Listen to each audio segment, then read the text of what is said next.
Welcome to our 8th session of our virtual workshops. Our speaker for today, we all know Ms. Cecille Cervantes. She is our group's Director of Operations. And today, she will be talking about Listening 101. Okay, we are going to discuss about active listening, levels of listening, listening barriers and how to overcome them, and the relationship between listening and your career.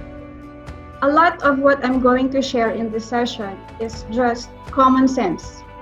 Common sense, however, does not necessarily mean common habit. So we go to active listening. Active listening is a process by which we secure information. We have been practicing active listening through these Thursday sessions. And during the sessions, we try to pay attention. We observe the tone of voice, body language. We are encouraged not to interrupt. That's why Faye puts everybody on mute. And we show that we are listening. Sometimes we nod, we smile, uh-huh. Um, on face-to-face, during face-to-face conversations, we try to make eye contact. But during this video conferencing, we usually look at the camera or we look at the images, we look at the videos, and then we withhold judgment until the session is finished. Then we try to give feedback, ask questions, make clarifications. We're also encouraged to paraphrase. Paraphrase is like understanding what the other person is saying, like, I'm hearing that you are saying this or that. Reflecting is when you try to understand what the other person is coming from. Now, active listening has different levels. And during these sessions that we do, we usually jump from one level to another. Now, my mentor, Stephen Covey, he's the author of The 7 Habits of Highly Effective People and the 8th Habit. He has popularized these levels of listening. The first level is ignoring. For example, during the session, as I am having this presentation, you are sitting there and sending a WhatsApp message to somebody else, like, what happened to that email that I asked you to send? Right? So that's ignoring. Or maybe you have been asked to complete a survey and you made no action or reaction, and then you receive the follow-up, and still it's like talking to a wall. Yeah, that's ignoring. Maybe in the office, somebody comes to your workstation, says something, and even if you're aware of the person's presence, you just continue what you're doing without even acknowledging that another person is there. Now, I'm not saying that it's right, and I'm not saying that it's wrong. All that I'm saying is that based on this model of levels of listening, it's on the lowest end and it's not effective listening. Now, the second level of listening is a lot more polite. You can also call this level patronizing. So during the session, maybe you continue to look at your laptop screen. Maybe you nod, maybe you smile, but you're actually working on your computer, sending that important email that cannot wait for just 1 hour. Another example is maybe after the session, during the Q&A portion, you say, very nice, no comments, well done. Now, maybe the speaker actually did a very good job and you have no questions, no clarifications, no feedback. It can happen. But isn't it possible also that nothing of what has been presented actually registered and our mind was somewhere else, thinking of a report that we're supposed to finish, or a project that we're handling, or maybe how we're going to spend the weekend. But still, we want to acknowledge the efforts of the speaker, so we say, well done. That's pretend listening. Again, it doesn't mean it's right, it doesn't mean it's wrong, just it's not effective listening. Now, selective listening is listening only for what will serve us. We pay attention to the speaker as long as they are talking about things we like or agree with. Like, what's the topic for Thursday session? Listening. Yeah, I know that already. I have more important things to do. That's selective listening. Now, I had experienced selective listening so many times when Mr. Wasim asked me for a number of things. And some of those things that I really have no interest in doing, at the end of the meeting, I will only remember what has interested me. So when we meet again, and then he will follow up on those things that did not catch my interest, I will not be lying if I tell him that, no, sir, we did not discuss it. It's not that I forgot, but I was on that phase doing only selective listening. So while he was discussing the things that I was not interested in, my mind was somewhere else. Again, I'm not saying it's right, not saying it's wrong, but still, it's not effective listening. Now we go to attentive listening. Attentive listening occurs when we carefully listen to the other person, but while they are speaking, we are deciding whether we agree or disagree. We're trying to determine whether they are right or they are wrong. Instead of paying close attention, we are formulating our response. We're simply politely waiting for our turn to speak. We listen based on our own perspective, and in most cases, we respond based on our own experience. Again, if I will go back to the same example, Mr. Wasim gave me a list of instructions. I listened attentively. I took notes so I don't forget. And I delivered exactly as what he has asked. I felt good. I did a good job. But come feedback time, I was short. I thought I delivered exactly what was expected of me, but apparently I did not because my action was based on my own understanding. It was based on my own experience with Wasim's requirements, and I failed to step into the next level of listening. I did not actually understood what he wanted. I just did what he asked word for word. Now, another example happened a few months back when I was discussing some HR matters with one of our HR personnel.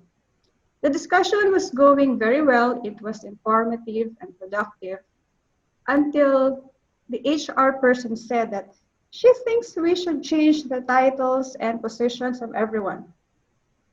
Now, I liked the idea and I asked her to explain further. She said, we should not have account managers. We should call them consultants. Now, I have been in this company for 13 years, and in my experience, we've always had account managers. All the companies in the market that I know have account managers. This is my experience, this is my background. This is the culture that I grew up in. This is my belief system. We always have account managers, we don't call them consultants. And because what she said did not agree with my own point of references, I could not step into the next level of listening. I felt this lump in my throat as if I could not breathe. And I continued to listen attentively so I could give a counter argument for every word that she was saying. That moment when I felt that lump on my throat, I lost my opportunity to look at that subject from another person's perspective. I lost my chance to gain wisdom. I lost my chance to grow. And I noticed that this lump on my throat, I feel it also when we speak about different topics. Like, for example, politics, religion, gender preferences. I am so emotionally attached to my belief systems that I am not open to understanding anybody's point of view. If anything you say does not agree with my belief system, it means you are wrong. Finish. Now, the funny thing is, many of those belief systems weren't even mine to begin with. I have picked up many of those from in my childhood, from my parents, from my schoolmates, from my friends, from the society that I grew up in. I picked them up without question, and now, if you say something against it, you are wrong. Okay, empathic listening is the highest form of listening. It is when you not only listen to the other person's words, but you also listen to what that other person means. It is when you are willing to give your time and full attention to truly hear the other person. Remember when Salim was doing his session and he said, Stop talking about your products and services. It is not about you. You have to listen to your client. Because when you listen, you can ask valid questions. You can ask powerful questions. So this is where empathic listening falls. When it is not about you, not about the listener, it's about the person who's speaking. Empathic listening is that level where you can discuss all and any topic under the sun without getting into a fight. It doesn't matter if you disagree. It doesn't matter if you have a different belief system. You can discuss it and not fight about it. This is that stage where conflicts are solved. You know, we sometimes bring together people with differences. We put them in the same room and we encourage them to unburden, say whatever it is that is bothering them, and we ask them to find a way to understand each other. Now, when those people agree to sit in that room, more often than not, they are also willing to follow your advice, they're willing to unburden, to say whatever it is that is bothering them. But if they are not willing to practice empathic listening, nothing will be solved. Because more often than not, we just want to be understood, but we're not willing to understand. Now, what's the difference between the stages? The main difference between the four levels of listening, the four lower levels, and the highest level of listening is the frame of reference that we are using. All the four lower levels are done using our own frame of reference. Empathic listening is when we understand from the other's frame of reference. Dinch in the session said that we should practice adopting a beginner's mindset. What's a beginner anyway? A beginner is a blank slate. A beginner is curious. A beginner wants to understand what you're saying based on your own reference, not on his own frame of reference because he's a beginner, right? He doesn't have a lot in the background. And even if he does, he tries to put it aside at the moment and listen first to you. He would like to understand. Wants to be with you, where you are at the moment, where you're coming from. So those are the 5 levels of listening. And it's just human nature that we jump from one level to another. Plus, as much as we try to listen, we also face a lot of barriers. And we'll give you some examples. The things in this list that you're seeing in your screen, these are just examples. You can add a lot more.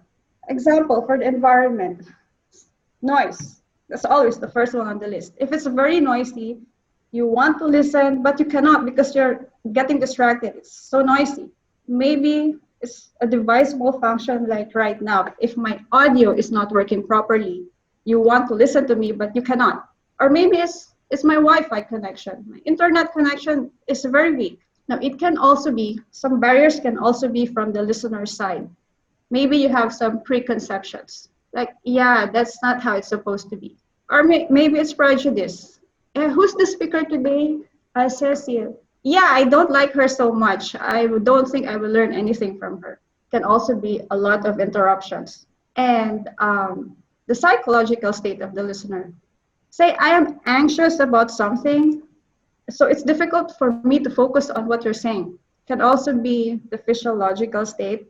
Maybe I have a headache or I'm very hungry, so I cannot focus. Now, the barriers can also come maybe from the speaker itself. And this part has been covered by Liban on his session during communication. Maybe the speaker talks too much. Or maybe the speaker keeps introducing mixed topics, so there's information overload. It's difficult to catch up. And then there's also the language barrier. We are a multicultural organization. There is a very small percentage who are native English speakers, and the rest is not our native language, but we try to communicate using English. So say you keep using words that are very fancy, the other person might not understand, or maybe we're discussing some technical issues and you keep using technical terms for people who are not technical in nature, so it's very difficult to understand. So how do we overcome these barriers? Now, to overcome the listening barriers, we have to be able to build trust and rapport. if there is trust, you can actually say, I'm not understanding, can you repeat? Or for example, you're talking too much, can we please go direct to the point so I can know what you're talking about. Now you cannot do that if there is no trust and rapport. You will end up fighting. And then we need to continue to look for opportunities to practice active listening and then practice some more. Just keep practicing. And then we have to prioritize listening over speaking. It's not very easy to do, but we'll have to try. And then practice reflecting instead of deflecting. We'll have to understand what the other person is saying and not turn the conversation about us. An example would be maybe somebody comes to me and tells me, my boss is doing this, tak, tak, tak. The person did not finish it, and I started interrupting. Yeah, it happened to me also when my boss did this, tak, tak, tak, and then he did this, and then I felt this, and then this is what happened. I made the conversation about me. So if we can refrain from doing that, the next one is ask questions and listen fully before giving advice. It can be difficult, especially for managers, because we already know everything, right? So, okay, this is what you should do. And then observe yourself, assess your listening skills, and work from there. That time when I felt this lump in my throat, and then I noticed that it keeps happening. I made this lump in my throat, I made it my friend. So every time I am in a meeting, every time I'm in a conversation, when I feel this lump in my throat, it's like a reminder telling me that, okay, you are not listening effectively. So when I feel this, I just take a deep breath, try to remove all my beliefs, and then I try again. Next one, be curious and adopt a beginner's mindset. This one we've said already, always have a beginner's mindset. And the last one is listen as if you are falling in love for the first time. Now, you know this stage when you are overly infatuated and then you are in the stage of falling in love? It doesn't matter. Say if the person is using a different language and you're not understanding what you're saying, you still try to find a way. Even if it's very noisy or it's very hot or your boss is yelling at the background, you intentionally, purposely listen to every word that she says because you want to understand. You have the intention of understanding. But as I mentioned, on that initial phase, when you are crossing that infatuation and falling in love, that you have to practice that when you're listening. Not after that, because usually, say you fell in love, you're in a relationship after 1 year into marriage, she is still talking and you are already sleeping. So not that listening part. You go on the first page when you're still on the initial phase. Okay, so listening and your career. Listening to our managers and leaders increases our knowledge. Let us benefit from their experience. They usually have a wider perspective and it will help us grow. The good thing about listening is that it will teach us some skills on how to speak, on how to communicate. Because as we listen, we understand the barriers and we find ways to overcome them. So when we speak, we try to avoid it. So it makes us better speakers. And when you're speaking, you don't really learn anything new because you're just hearing what is it that you know already. Now, listening to our team members increases our wisdom. But the higher up the ladder we go, the higher up the corporate structure we climb, the more we have to listen because there is a lot of fresh ideas that we can get from our team members. Unfortunately, the higher our position is, the more difficult it is to listen because we know everything already. It's difficult to have a beginner's mindset. Sometimes we as managers and leaders, we wonder. We just say, I'm trying to get recommendations and ideas from my team, but they just won't open up. I even tell them, even if it's a stupid idea, present it anyway, and eventually we can arrive at a great idea. I keep encouraging them, but still no response. Now, isn't it possible that there was a stupid idea that was presented to us and we just brush it off. Isn't it possible that there is actually a lot of our team members that would like to share something, but we simply have not learned how to listen? Now, we all want to have a voice. We all want to be heard. We all want to be understood. But to be able for someone to achieve this, we should also be willing to give them a voice. We should be willing to listen to what he has to say, and we should be willing to understand. That's about the end of my presentation. It's very short because already you are good listeners. Cecile, I just wanted to add a couple of things Yes, that please. inspired me from what you were saying. I mean, I love this topic really that you talked about, and it's so important in what we do, especially that we're a services company. I just want to say that like Cecile explained it with passion here and everything, but again, it's not something you read and go like, oh, okay, I got it. Like it's very difficult to exercise the empathic listening. It's you need to really practice over and over, and none of us, like Cecile said, we always like jump around between the different levels because of the different circumstances and everything. But one important thing that Cecile said is also building the trust and rapport. You can actually use listening to build trust and rapport with your clients, with your teammates, with your suppliers. And one important thing is that when you are adopting the beginner's mindset in a conversation, beginner's mindset means that it's not only your way that is correct. There's always other ways. Always other ways. Always someone has a different idea. You might be looking at the same object, but someone sees it differently. You have to believe that, first of all, that that's possible. Like it's not only you and the way you see it, and like the frame of reference of where we are coming from, and the way that we got wired. Um, what I wanted to say is also that when you listen empathetically and you are able to explain exactly like the person speaking in front of you, when you're able to repeat and explain exactly the way they feel and everything, that's when the connection happens with the person that is speaking to you. When that connection happens, that person believes that you completely understand how he feels and where he's coming from and everything. After that only, you guys are able to come up with a solution. Because if the other person feels that I am not heard, he did not hear or she did not hear what I was trying to say, he does not get me. So there's always going to be a barrier, and you guys will always going to have a half-assed solution done. This works with suppliers, this works with clients, this works with your colleagues, this works with the people that report to you. One thing that we do in the presentations, and maybe you guys haven't noticed, is we start with the presentation sometimes saying recap of what's the scope is. It's the same technique. You are trying to explain that we understand exactly what you're asking for. So when the client reads that part, they go like, okay, these guys really understand what we want, and then they are more open to see the solution that you put at the end.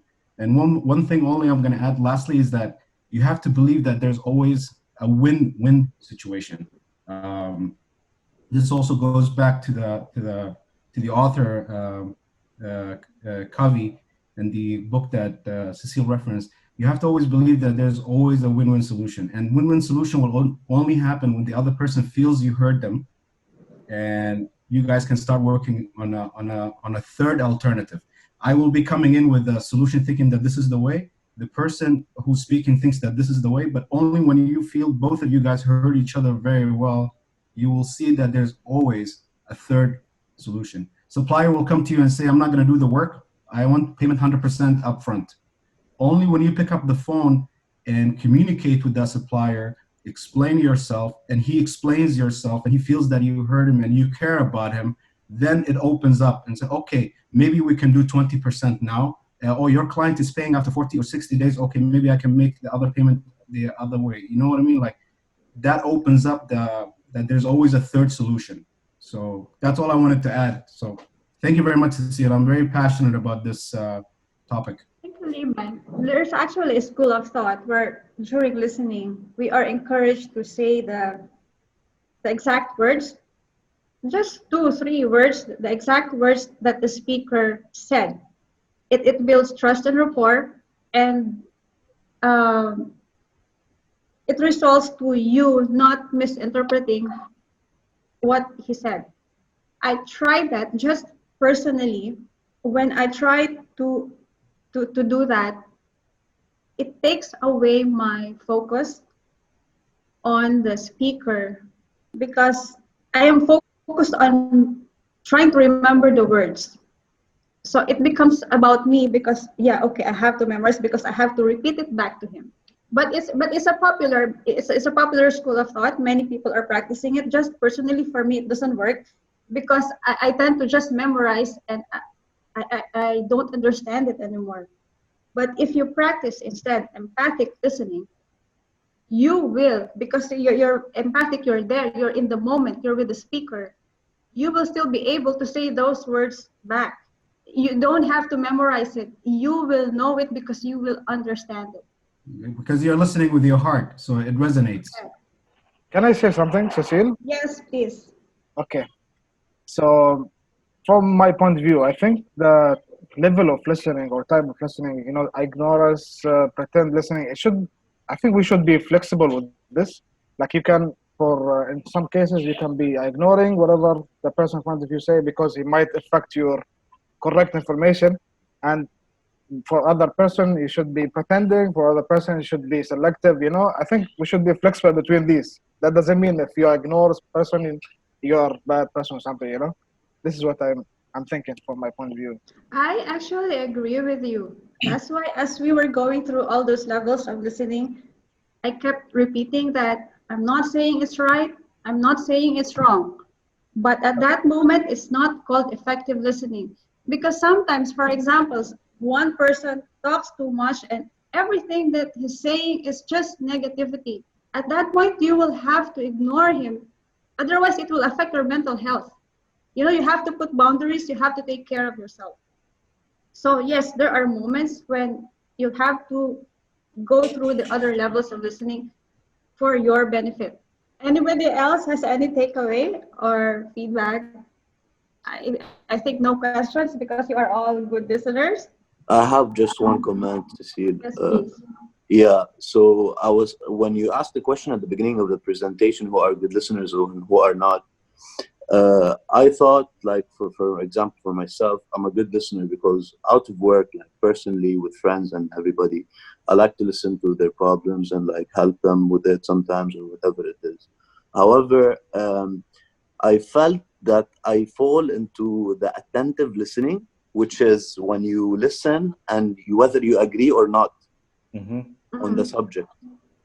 So I'm not 100% empathic listening. I fall to the attentive listening, which is okay. You're understanding what they're saying. You wanna understand what they're saying, but you're also formulating in your head what do you believe in and what you don't believe in.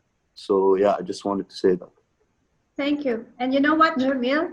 Because you mentioned it, you recognized which level you are in. It means you actually listened to the presentation. You listened empathically because you understood. You knew what I was saying. So you're there. You're going there. Effective listening skills is very, very rare. And usually it's like, we usually assess ourselves better than we're actually doing. Thank you, Cecile. I believe, sorry, Diba. I believe the presentation was very interesting, and also it touches everybody's practice of listening. And so many times we don't give the other person a chance to express his thoughts properly, and we go directly to a prejudgment that okay, either we know it 100%, so whatever he's saying or she's saying is already deja vu. It's already known, and we know what they want to reach. But if we give the chance to the other person to express, he or she might come up with a bright idea that will solve an issue that we don't know what to solve and how to solve, or a different perception. So it's very important to listen carefully and give the other person a chance to express. It's very, very good. I just wanted to add I just felt that from Jamil's last comment. Listening with empathy does not mean you agree with the person. That's very important. So you shouldn't fall into that trap where I completely understand this person, I feel for him, and like you hug him and khalas. Like, no. Empathetic listening is being able to understand completely and very well the emotional situation of that person and the place that they're in and where they're talking about. That does not mean you agree with them, but that means you understand it, and then you can help each other now. Like, it might be something wrong, the reason why they're feeling what they're feeling. It does not mean you agree with them. Wallahi, if I was in your place as well, yes, I'll do this. Then khalas, and the situation stops there. No, it's just understanding exactly, so you guys can come from a source where it becomes a collaborative work. Now, I get you, I understand you, you understand me very well. Okay, this is not working for both of us. Let's find a solution, a third alternative. Can I add also something, guys? It's an interesting subject. Yes, please.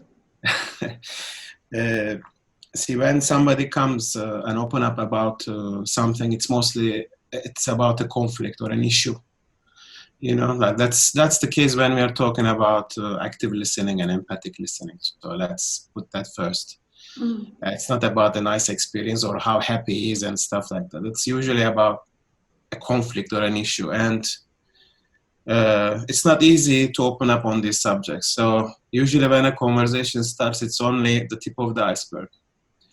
So just by active listening, really trying to understand to go inside that person, what's happening inside the person, you have to build an empathy. And it's not your sympathy, you're not like how you feel about the situation. It's simply, like you said, reflecting and paraphrasing, just to let the person feel that he's heard and he's understood. So he will open up more. And when he opens up more, he will maybe probably solve the issue while she's talking to you. You won't maybe even to give any advice or any suggestion, just by actively and empathically listening to the person. That subject will go deeper and deeper and deeper. He will make her own realizations, and most probably either on the spot in a very fast way or very quickly after, he will reach to a solution for his own conflicts. Just you simply empathically listened and understood to her. So she will feel like she is heard and understood. So most of the time, without even going to a third option or another option, or not even negotiating, just actively listening, you can turn into a bull-minded client into an angel. Just not saying anything, just actively and empathically listening to the client's problems. And we faced this a couple of times. I remember the guy was raiding our office, and we didn't give any solutions. We didn't try to comfort him. We didn't try to butter him. We just really paraphrased what he said, reflected what he said, just be there, and we just listened to him. And in the end, he was kissing us. We didn't give any solutions to him. So it is really, and empathy, a lot of people think empathy takes a lot of time, but empathy is the fastest form of human communication, seriously. Because you feel actually what's happening inside the person. So I'm laughing because it happens a lot with me with Wasim, actually. Sometimes I'll go to his room and I have a problem, in my head, and Wasim is drinking his Turkish coffee and he's like, okay, tell me. I start talking. I talk about the problem. I solve it myself, and then I feel stupid, why? I just want to add one thing. Even if you are listening genuinely, your brain will not be able to process more than 50% from the information that you are receiving from your partner or from your colleague or from your client. So you have to practice too much to process this information. Try to listen from your heart, Salim, not from the brain. Unless you are in love, Salim. I know, but I'm talking scientifically. Even if you are listening, you don't have the ability to process all the information. Correct. More than 50%. So Sherwin is saying what I learned from the presentation is it's Also good to surrender our rights for a moment and be aware of our entitlement to be able to understand correctly the other person. From Lourdes, this is my weakness. I try to listen hard, but unfortunately I am too focused on what to say back to the one who is talking. Ending is that I was not able to grasp his or her idea as a whole, just because I was too eager to add to my idea too. And Lourdes, just because you are aware of it now, being aware of your weakness is one step to getting better. From Amani, thank you very much. I discovered myself. I have some good points, and the rest I will aim to get. You're welcome. Thank you so much. You mentioned a person in the beginning, Stephen Covey. Yes.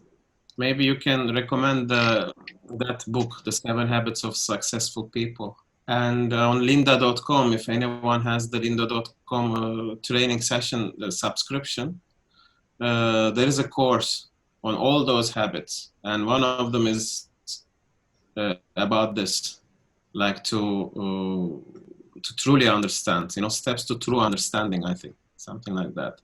So this active listening was part of it. Mm-hmm. And the continuation of that course was about negotiations, to Liban's point. So, understanding is the most important aspect of the negotiations also, like Liban mentioned. So if you guys on LinkedIn and if you have any subscription on lynda.com, Stephen Covey's those habits training is like a fundamental training. You will benefit a lot from it. Just wanted to add before you. And again, everything that Stephen Covey discussed, it's still common sense. But common sense, again, is not common habits. They are not, it's not necessarily mean that we usually do it. I have only one thing. Yes, please. On the maybe artist's perspective, how you will classify something while listening, our minds is exploring already. That sometimes we didn't focus already on what you're saying. Because in our mind, we already visualizing, exploring ideas while you are talking. No? That's why sometimes after we talk, we have already the plan on the head, or the idea, or the concept. That's why sometimes I'm very bad listening.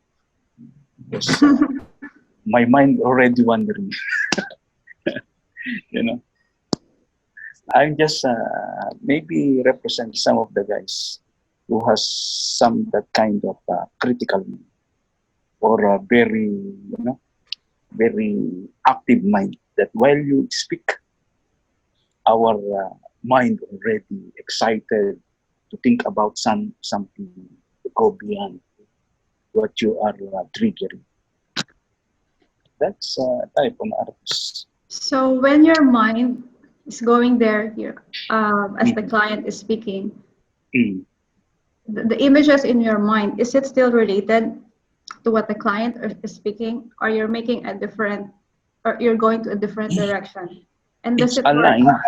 It's aligned to what they're talking about. But you are, you are now wondering or designing already through visualization. Yeah, you are trying to solve a problem, like you are analyzing maybe the situation. Yeah, maybe analyzing. Yeah, you are ready to counsel. Yeah, because sometimes while they are talking, like the other guy saying, you found already the solution, or while you are in the meeting talking about some project, the idea already there. If you will not grab it, or you will not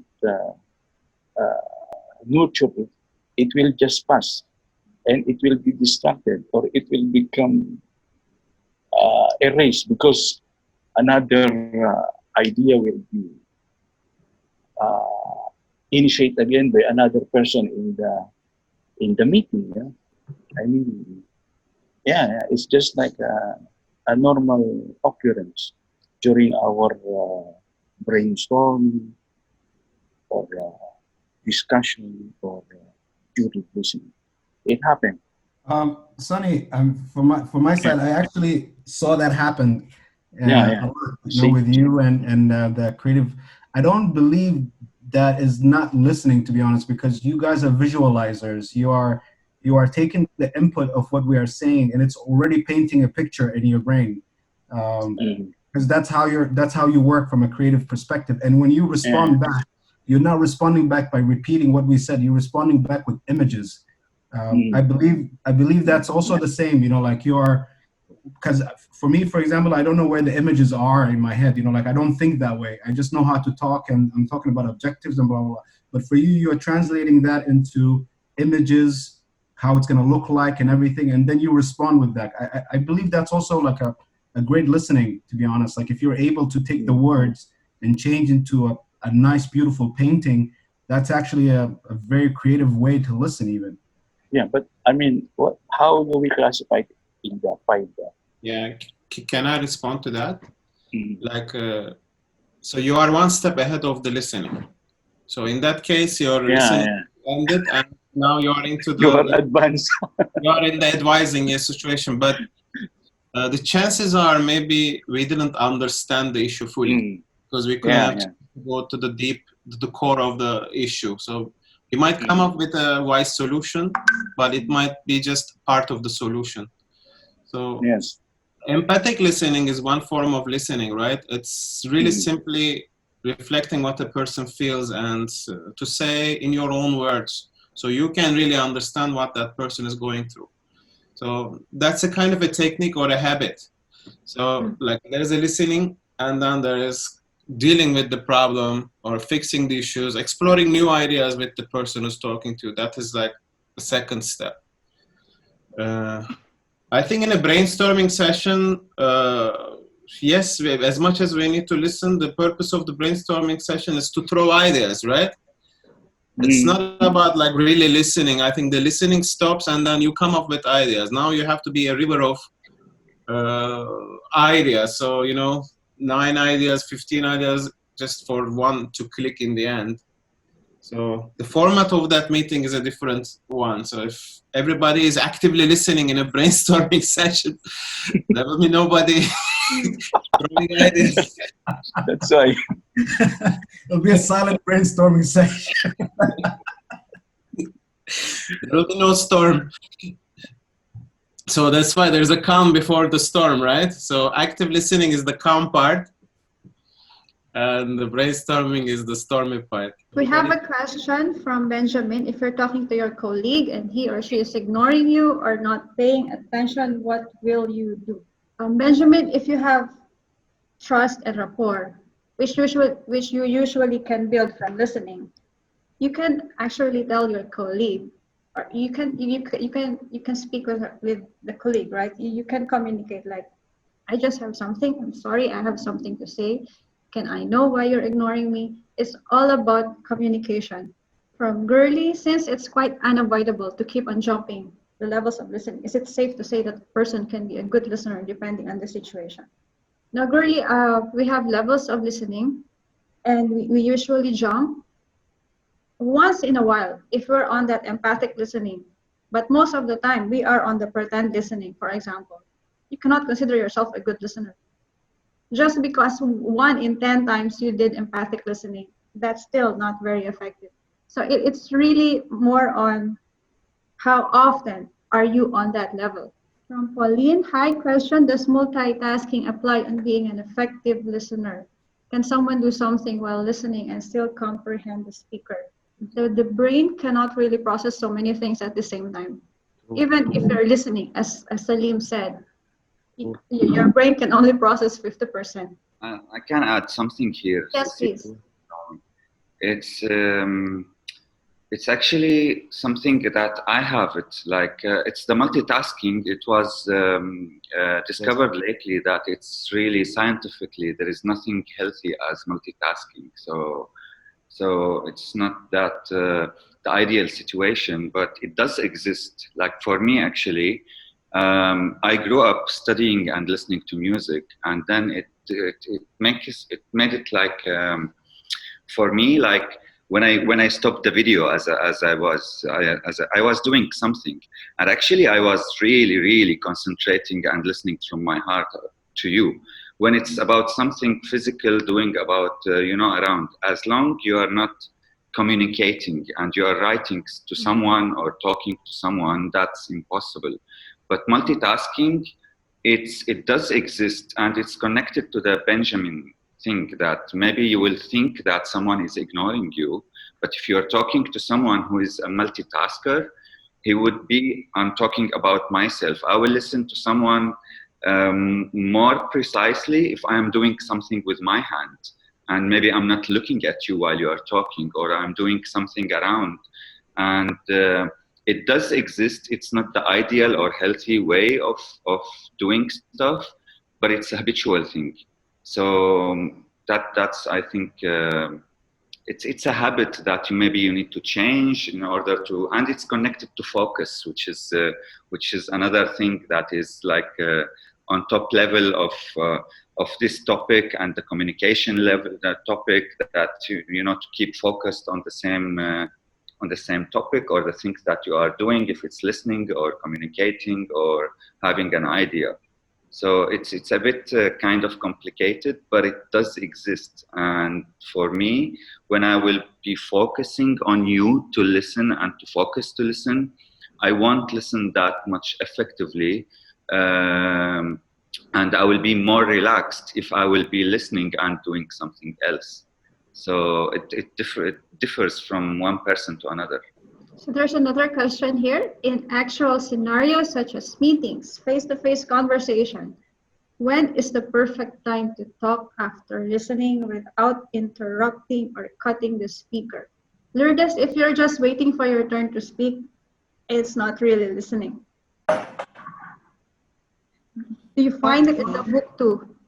I've read that book a long time ago. I'm not sure if it's there, or does it all rely on your instinct? When you're in the moment, you're practicing empathy, you will feel it.